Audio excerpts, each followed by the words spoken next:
Today on Locked On Red Wings, what were the best moments from the season?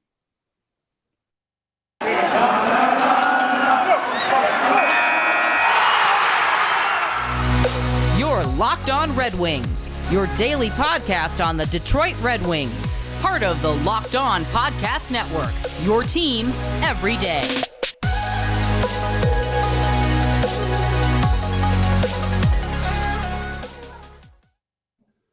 Welcome back to the Locked On Red Wings podcast. We are your hosts, Brian Fisher and Scotty Bentley. I'm a podcast producer for the Daily J, a WWJ News Radio podcast with Scotty's a freelance journalist over at the Detroit News. And today's episode is brought to you by Birddogs. Today, go to birddogs.com/LockedOnNHL, and when you enter promo code LockedOnNHL, they'll throw in a free custom Birddogs Yeti-style tumbler with every order. Scotty, happy Friday, buddy. Happy Friday, bud. Why do the Tigers have 2 off days this week? What's going on with that? They've had 3 off days in the last week. They had last Thursday off, this Monday off, and now this Thursday off. I was like, okay, I'm gonna watch some Tigers this evening, and then that did not happen.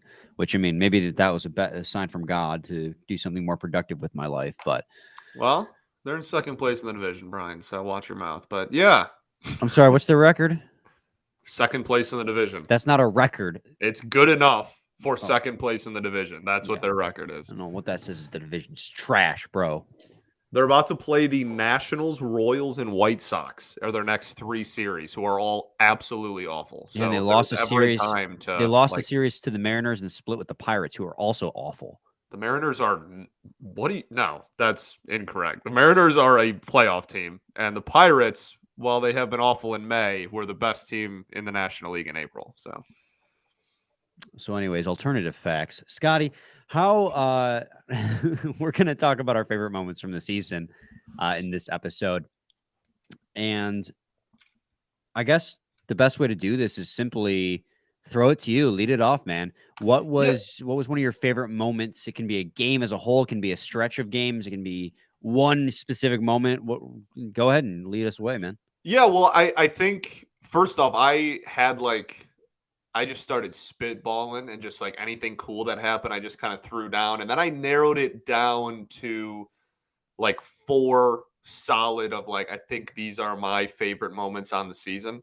And I didn't necessarily rank any of them either. Like if I had to rank them, there's one that I would put number 1, but that, I don't know. Like I didn't like put them in a specific order. These are just like, if I had to pick like a top 4 or 5, these would be them. And the honestly, the one, and I'm saying this one kind of for chronological sake as well, but like just before the season starts, when we learn that Elmer Soderblom is going to be a Red Wing, that was honestly one of the coolest moments of the entire season for me, just because we had talked about him so much in the preseason. And we started off going into camp, and it was like, this dude's not going to make the team, obviously. And then every day that went by, we were like, maybe. And then he made the team, and seeing him out there, and he had a couple of like really cool, just like unicorn goals or assists or plays or whatnot in like night 1. And so that was kind of game 1 was just drunk. That game was insane. Opening night was a thing in its own right, but yeah, that Elmer making the team was honestly like off the rip one of like the tone setters for the early part of the season for me. Yeah, he scored the first goal of the season for the Red Wings. Yeah. It was a 0-0 game until the third period, and he broke it with his first NHL goal. It was a dirty little garbage goal, but I mean, who cares? You know, on the score sheet all the same. You know, I didn't have that in my top moments, but that would certainly get an honorable mention. I think in hindsight, it wasn't really a top moment for me, just simply because it didn't like pan out long run. Not saying it can't still pan out long run, but in terms of the season overall, you know, he kind of fizzled out, and it really showed that, yeah, he does need a little bit of time and seasoning down the AHL level. But those first couple weeks, especially with the Redwood line, I mean, that was electric. I mean, every single time Rasmussen, Sundqvist, and Soderblom were out there, it was like watching giants play against like children. It was so much fun. It didn't last long because then Sundqvist got hurt. Well, didn't Sundqvist start the season hurt? Came back, got hurt again, and then I think Soderblom got hurt, Yeah, that's how it happened. And then they came Yes. back, and then they broke it up because Rasmussen was killing it and deserved to be playing more than third line minutes. But anyways, getting off topic. I guess now this is for me, Scotty. This is my definitive number one moment of the season, and it has to be when the Red Wings were down 4-0 against the Pittsburgh Penguins. Yeah. Crawled all the way back to win it 5-4 in overtime off of Jake Walman, and then he hits the Griddy. Still one of my favorite photos of the season. That was my number one. Like I said, if I had to pick a best moment or game of the season, that was comfortably the game. I don't even think it's close. If you were to pick a single game of the season for the Detroit Red Wings, I think it's pretty easily and comfortably that game and that game winner and the Griddy and everything around it. I think that's pretty clearly the game of the season. So that was on my list as well, and was, again, not really even in competition, was the number one game of the season for sure. Well, and it was incredible too because they were so horrible in the first period. It was awful to watch. And then the second period, Dylan Larkin gets them on the board. With a power play goal followed by a depth goal from Joe Veleno. Then you have Jonathan Berggren with his 5th goal of the season in this third period. And then with less than 5 minutes left. So Berggren scores at the 15-minute mark of the period. Or the 5-minute mark remaining in the period, the 15 mark overall in the period. And you're starting to think, okay, they're down 4-3. And in the entirety of that third period, they were kind of crushing it, right? Like, you're like, okay, like, they're not out of this. They're playing hard. They want to come back. And then they get that power play. And a little under 2 minutes after Berggren gets them within 1 goal, David Perron on the power play ties it up. And then just Jake Walman in overtime, burying it and hitting the Griddy. I mean, just the fact that he hit it was ridiculous. I just love the conversation that was had between Ken Daniels and Mickey Redmond. Ken Daniels going, that's got to be one of the best celebrations I've ever seen. And Mickey Redmond's just like, well, I don't know about that. Like he was like, that was like one of his like old timer moments where he just like was not sure if he liked what he just saw because it wasn't like a classical celly. It was just, and in that moment when that happened to the Detroit Red Wings, when they made that comeback, it was December 28th, right about right before the new year. I was like legitimately like, this team's gonna make the playoffs. I that thought crossed my mind. I'm like, this is electric. That was probably one of the most fun post game recaps we had done all season. Probably the most fun. Probably for this season, probably the most. Yeah. I mean, from brutal first period to amazing last 40 minutes plus overtime, just it was a fun and it's one. the Penguins. And it's the Penguins. You know? Yeah, that absolutely is not only in this list, but is probably the number one.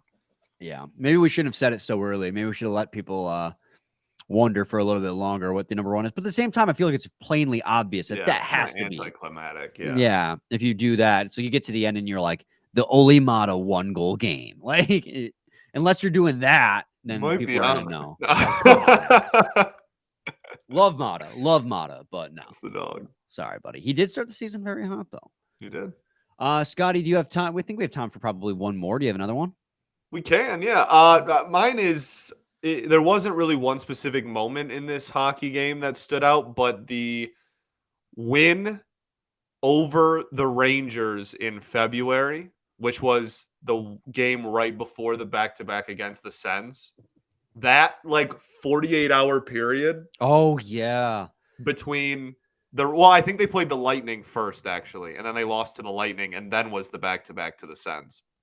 But just that 24-hour, 48-hour period after beating the Rangers, because that was not only had they won 2 back-to-back games, but that was they went on a W5, and then they lost to the Flames, and then they won back-to-back. So they had won 7 of their last 8 games, and it was the West Coast Canada road trip.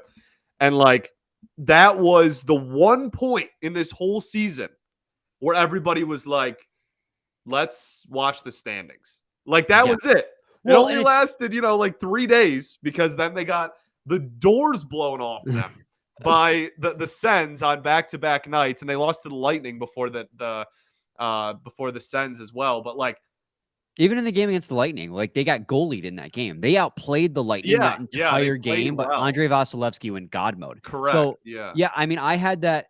I had it phrased a little bit differently. I just said like the winning streak that they Yeah, went on, for but sure. it's in the same vein, right? They won 5 games in a row, like you said, 7 of 8 because they had the loss to Seattle Right. mixed in there at the end of that road trip. Oh, And Seattle. Yeah. that's the thing too is a lot of those wins, with the exception of the first 2 wins of that winning streak. So Calgary and Vancouver were at home. Then the Red Wings went on the road to Vancouver, to Edmonton, which I remember the Red Wings got pretty, like Edmonton outplayed them in that game, and they still squeaked out a win over Connor McDavid and Leon Draisaitl on a shootout. Then Calgary again lost to Seattle, came home, or I'm sorry, went to Washington, beat Washington, who, I mean, that loss, if I'm recalling correctly, that win is basically what told the Washington Capitals that it was not going to. I can't remember if the Orlov trade happened right before that or right after that, but I can't It was remember if the Red Wings were big. yeah. I don't remember either. But and then again, the Tampa Bay Lightning game, like that whole stretch, like you can include the Tampa Bay Lightning in that stretch because I really thought they played really good in that game as well. People just were got still, goalied. yeah, even after the Lightning game, people were like, whatever, shake it off. If you go take 2, if you go win this back to back against Ottawa, like you're in it. Like Yeah. you're for real in it. And I remember the only episode in which we standings watched the entire season because we were actually in the hunt was it was either after the Rangers game or I guess the Lightning game was on a Saturday. So it was They weren't probably after the Rangers game. That was like the only time the entire season that we were like, hey, let's take a look at the standings and see what everybody ahead of us did. Like that was it, man. they Like weren't that, even in the hunt. They were like in it. They were yeah, in like the in wild it, card. not like at the edge of the graphic, like they were late. Like they were legitimately in the mix there. Like, That whole what was that, like a week and a half? That whole yeah. week and a half stretch was obviously great, but like the leading up to Ottawa, like that feeling going into that's what my moment is. The feeling going into the Ottawa Senators game. Right after puck drop, it went out the window. But the feeling going into the Ottawa Senators game is absolutely one of the coolest moments of the year because it's the first time probably in the last 5 that we actually were like, hey, these mean something. Well, it's because they had games in hand. So like we were looking at points percentage and we're like, Right. of all the teams in the wild card race, the Red Wings have number 1 via point percentage. And we were like resorting the standings. So like if season ended today based on points percentage, the Red Wings would be number 1 wild card. Right. Like there was just like, they would have been in the playoffs. we were talking playoffs for the first time in 7 years. Like they were legitimately over halfway through the season and they weren't just in it. They were like in it. Yeah. It was a great time to be had until the puck dropped on game 1 against the Ottawa Senators. Okay, we're going to take a quick break, and when we come back, we're going to continue the conversation. Noticing a trend between our top moments, and I'll mention that in segment 2 before getting into my next moment. But first, I got to talk to you guys today about Birddogs. Birddogs, guys, they just sent me 2 pairs of shorts the other day. Cotton blend and another one that's a polyester blend. Both very comfortable, very versatile, and the fact that they're somehow simultaneously casual, but also like you can wear them out to eat with your girlfriend, versatile. you can or boyfriend. You can just go out and wear them. They're not just versatile. comfortable, but they look nice enough that you can wear them out in public. So yeah, versatile, right? They give me the freedom to wear 1 pair of shorts on the golf course, a meeting, a date, hanging out with friends, whatever I want. They're comfortable as heck. They're stretchy fabric, make my legs look great, and they're comfier than my other shorts and pants. You just look better and you feel great when wearing Birddogs. And the thing that I love most about them, which I didn't honestly expect to love, is the fact that they have like that built-in boxer brief.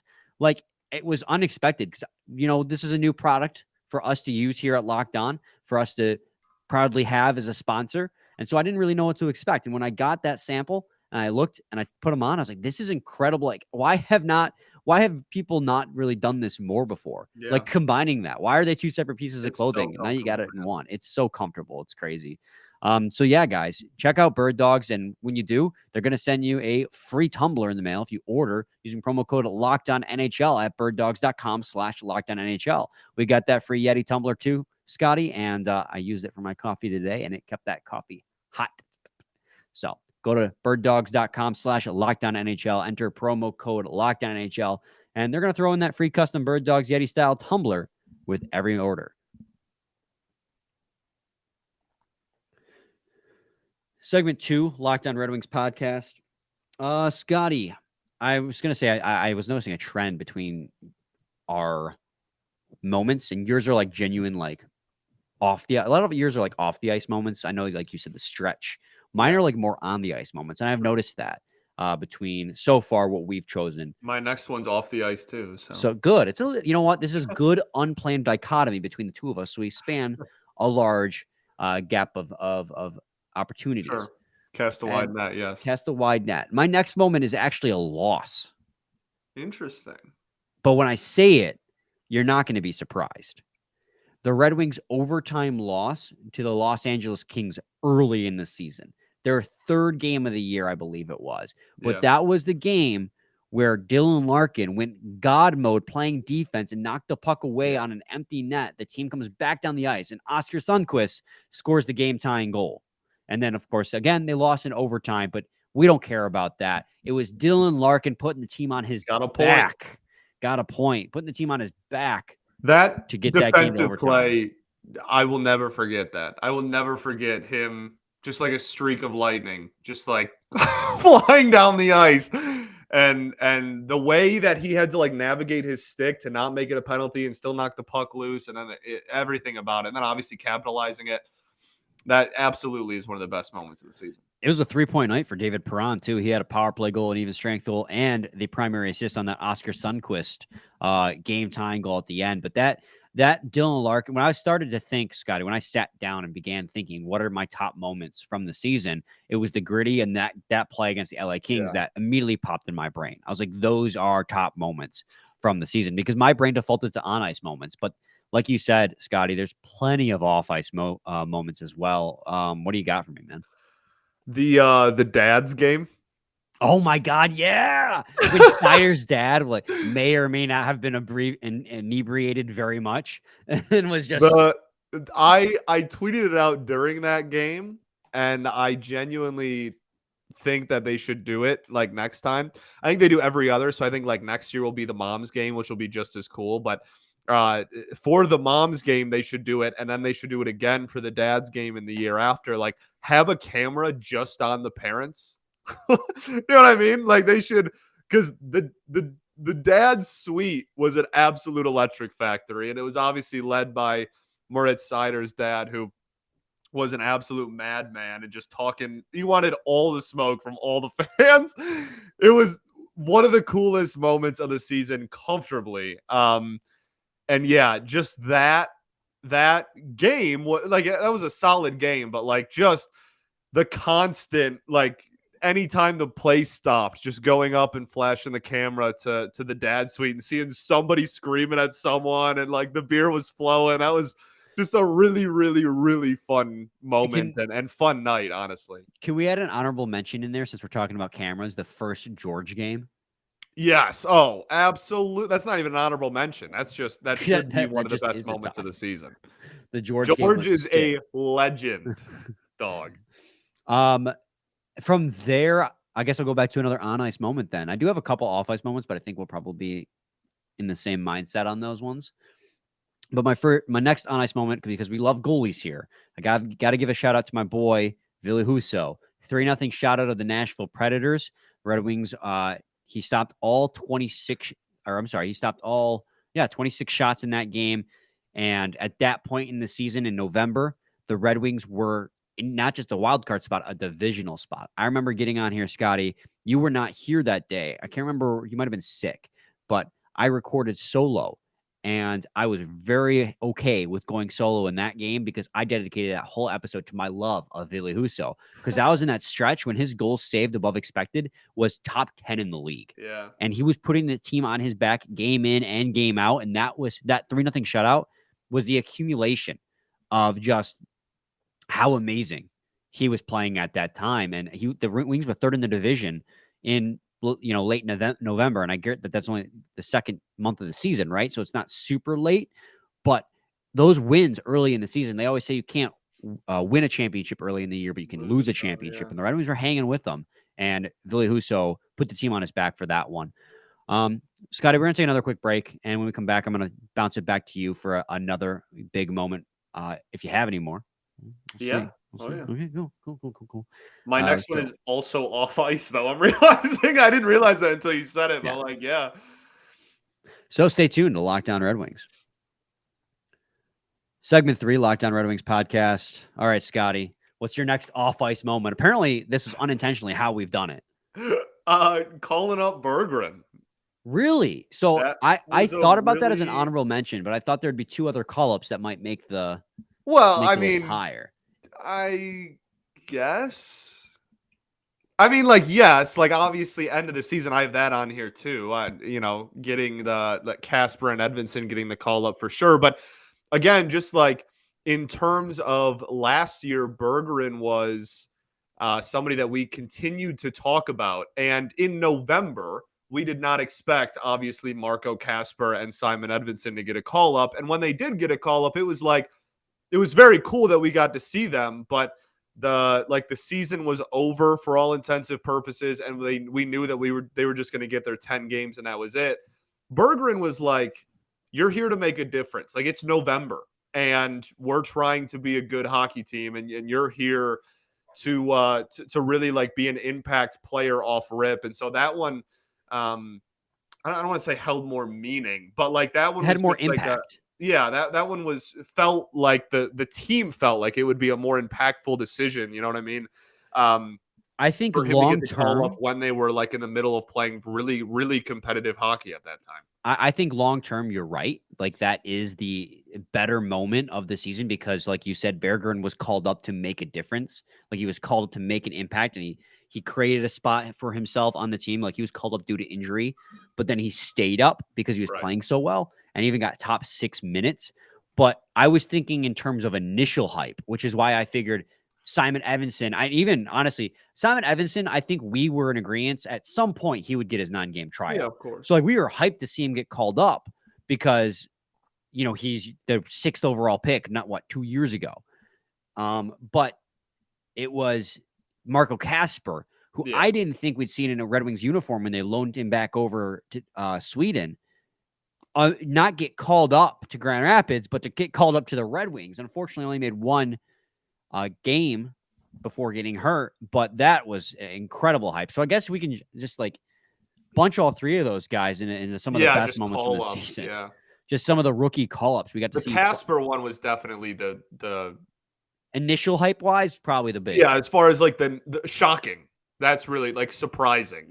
Comfortably the Casper one, which made it really, really exciting. Obviously, I'm not trying to say that the other 2 weren't, but just for like at that point in the season to do that and be like, hey, this guy that we've been hyped about for over a calendar year now, and we've been talking about on this show for over a calendar year now, is like finally up, gonna get an opportunity, and then obviously he's stuck as well. So and the funniest part about that to me is that was like a week after some hockey analytics guy on Twitter said that Bergeron, I can't remember what his stat was. You know how all these hockey analytic guys have like their own stat? Yeah. And I can't remember what his was, and now it's going to drive me nuts, but he basically said in that because of the way his stats showed Casper's progression that it's going to be a couple more years before he hits the NHL, and then a week later he gets called up to the Red Wings roster from Sweden, and it's like, oh yeah. And I mean, that's just another example of like hockey analytics is great supplemental to give you a wider picture of what is happening, but sometimes, man, it just does not paint the full picture. You need everything together to know what's going on. You can't just look at one thing and expect that to tell the full story. Absolutely. Kind of going off that though, in Marco Casper's one and only NHL game, somebody scored a hat trick for the Detroit Red Wings. And that person would have been Dylan Larkin. 5-2 victory on the road in Toronto. I did have that game for an on-ice moment. There you go. Sorry, I stole your one on-ice moment. I didn't know. No. I like I said, I had a big list at the start and then kind of narrowed it down to 4 or 5. Yeah. So that was one of my, I definitely had that on there in my bigger list. Yep, and Dylan Larkin, hat trick against the Toronto Maple Leafs. He scored the last 3 goals, in fact. It was 2-2, I believe, at the time when he started ripping it off. I'm sorry, it was 2-1 in favor of the Red Wings. And then he, went on to score a hat trick after that. And, there's not much else to say besides Dylan Larkin went God mode in that game. He did. So. He absolutely did in a huge way as well. Against an incredible opponent. Yeah, he had a couple of those games this year, right? Not bad. Yeah. What about you? Anything else? Worst moment of the season, losing Giovanni Smith. Okay, we're talking best moments. Best moment of the season, calling up Taro Hirose. Really? No, that wasn't a slight. You said No, worst moment. You after I said Giovanni one of the worst moments, you said one of the best. No, I was trying to say, like, why did you bring that up? We're talking best moments. Oh, okay. I wasn't trying to say that was the best moment. Yeah, that's good. I like to give you crap for your Giovanni Smith, but I'm not going to disrespect the man that bad. Yeah, he's amazing. He's made it further than the playoffs and the Red Wings have. That's correct. He's still in there. Yeah, stuck on the roster. Good for him. Giovanni Smith's team, for real. For real. No cap. Oh, please stop. I'm trying to think of. Well, I have my last one. Yeah, go for it. David Perron hat-trick game against the Pittsburgh Penguins. Sure. That one came like a week before the Dylan Larkin one, which Dylan Larkin also scored. That was a 7-4 win over the Pittsburgh Penguins. That was crazy. So that game was a roller coaster, if you recall. The Red Wings got out to a 3-0 lead, blew it. It became 3-3 after the end of the second. So the Red Wings scored all 3 goals in the first. The Penguins scored all 3 goals in the second. And we're, oh my God, it's the reverse of the overtime winner from earlier in the season. David Perron gets them the lead back. They tie it back up. And then David Perron, power play goal. David Perron, even strength goal. Dylan Larkin, empty net goal. Like, David Perron put the team on his back. He's like, we're not blowing this lead. We're not blowing this lead. He got them the lead back twice and then expanded on it in the third period. So that was a huge game for the Detroit Red Wings.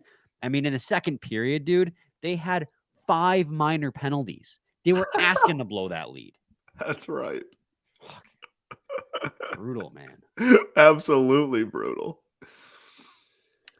One of the moments, I don't know if best is really the word for it, because I don't know. It feels weird to use the word best, so I won't. But as far as just like loudest or biggest moments of the season, when the Hronek trade went through. Oh yeah, I was at the gym when I got that tweet. That was literally a crazy moment, dude. Like, insane. You called me, didn't you? I called you from the gym, and I was like, well, I'm not working out now. And I came straight home so we could talk. Yeah, dude. That again, like, it feels weird to say best because, like, Hronek was a productive player here and we got assets down the road, but good value. Really good value, which is why, like, that's what made it such a big thing. Like, everyone knew Burt was gone. You know what I mean? Like, everyone knew Burt was gone. And like the Verana situation, I think everyone was kind of aware that both parties wanted to do like a change of scenery thing. Like, the Hronek one was completely out of left field, and Yzerman got incredible value for it. And it was just like, okay, well, like, trade deadline's here, because that was the first one. That was the first trade was the Hronek one. And everyone, okay, well, we're here. And we just got incredible value on our, second pair defensemen. So I still don't know what Vancouver is doing. I still don't know. I don't think anyone does. Like, they traded away that first round pick they got from Barzell and their second. Yeah. I beats me. I have no clue either. But that was certainly one of the loudest and most jarring. I mean, when I think of like biggest moments of the season, that one is certainly up toward the top, honestly, for me. Yeah, absolutely. I mean, I think that about does it for the moments that I can remember. If you guys have any moments that you remember as your favorite from the season that we didn't mention, feel free to mention it in the replies to the episode tweet or in the episode comments on YouTube. We'd love to hear it. I'm sure there's a couple good moments that we missed on or off the ice. Could be anything, really. But yeah, I think that about does it. I think it does. It's a fun Friday show. Just talking, this will honestly probably be one of the last times we talk about like this season. Well, until we do the worst moments of the season. Are we doing that? Listen, it's a long off season. It's not super sad, but like I guess. Yeah, well, There's plenty. it's a long off season. It is. You're right. And we're at 5 a week until what? July-ish? I think it might even be August. No, don't say. It's no way it's August. That'd give us less than a month at 3 a week.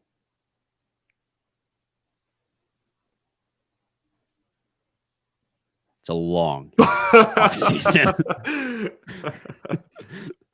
All right, Scotty. Can I ask you a real quick? How do you feel about a Friday? Yeah, of course. How do you feel about my PlayStation 4 bricking itself? Now you can get a 5. That's pretty much what I said. I'm just venting at this point. I just want to bring it up so I could vent. It makes me sad. It's a launch PS4, and so I got it in obviously 2013 then, when I was a junior or senior in high school. Had some of my greatest gaming moments on that bad Mama Jamma over there.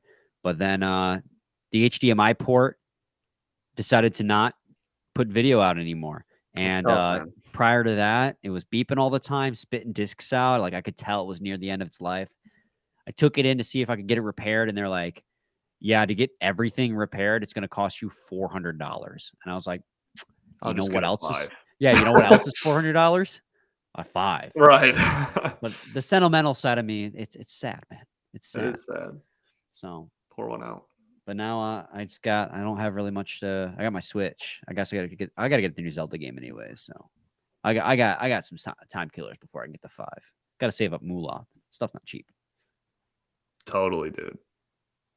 Do you have a 5? Yes. See, that's why your car is so small, because you spent that on a 5. You're about to. Calm down. I literally woke up one morning and walked past my Xbox One, which was the most recent system I had, and was definitely on its last legs of life, and like had 0 storage left. There didn't even take like discs anymore, just was totally out of it. And I just looked at it. I just stared at it one morning for like 3 minutes. Where is this going? I did. I stared at it for like 3 or 4 minutes, and I was like, I'm getting a 5 right now. I got in the car, drove to Target. They had them in stock. Boom.